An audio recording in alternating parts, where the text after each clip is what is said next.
We need to start tonight where we ended last night's program. That is, what was then the breaking news of Pope Francis dying at the Vatican. I'll discuss the political reactions here and what it means for the federal election campaign in a moment, and I'll show you the juvenile approach of the taxpayer-funded ABC when it comes to religion. But with the passing of the Pope, the mourning by more than 1 billion Catholics around the world, the focus on a looming funeral and then a conclave to select a new Pope, it's pretty timely to discuss the role of the Catholic Church in our society and the world.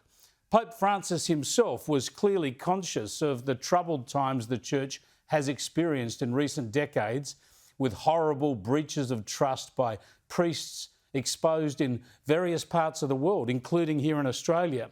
His papacy was devoted to returning the focus to the people, to the poor, to the infirm, the disadvantaged, the dispossessed, and the disenchanted that the Church and its followers seek to support. He was a liberal or a progressive rather than a conservative, and that helped in a healing process with the liberal critics, I guess. Now, I don't claim to be an expert in theology, and I'm more lapsed Catholic than practicing, but I know enough to recognise that if you believe in sin, then none of us are without it. We are all flawed. And the Catholic faith, at its heart, gives the faithful a guiding light to be their best selves, to aspire to goodness for themselves and especially for others. So this is a force for good. And while the critics of the Catholic Church will attack it for not allowing women priests, or they'll seek to smear the entire Church because of the sins of some terrible clergy, the Church continues in its work.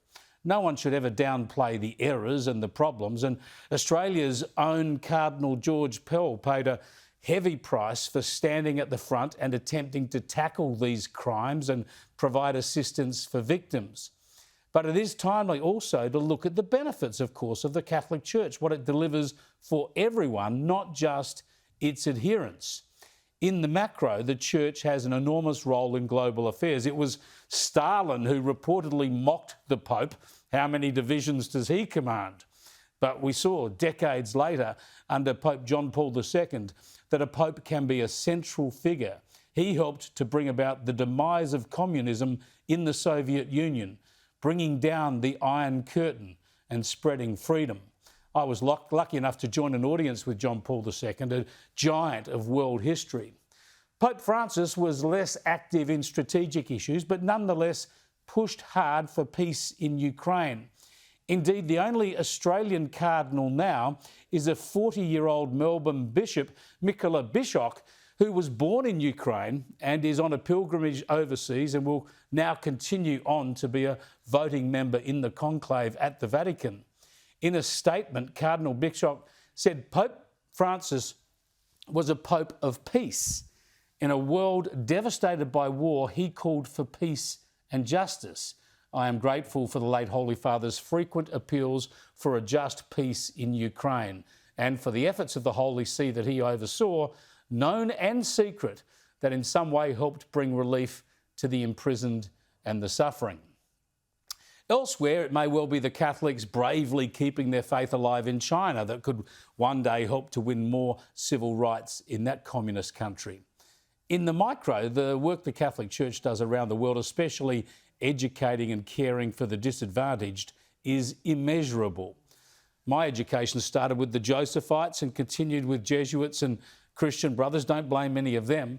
And these orders educate millions of people around the world every year. The Sisters of St Joseph, founded by Mother Mary MacKillop, Australia's first saint, were educating poor children in rural and remote Australia many decades before there was such a thing as a state or federal government to offer such services. A wide range of Catholic charities like St Vincent de Paul do enormous volumes of work helping a wide range of people all around the world every day, of course. And every local parish from Argentina to Andamuka gives solace, meaning, belonging and the hope of salvation to the people we all live and work with every day. So we're going to hear a lot about the Catholic Church and the Vatican and the conclave and the papacy in coming days and weeks. But I just want to say that among the history and the ceremony, among the criticism and debate, remember all of the good things the Church does. Keep in mind just how influential it's been and how overwhelmingly beneficial the Catholic Church has been for our world, and no doubt will be for centuries to come.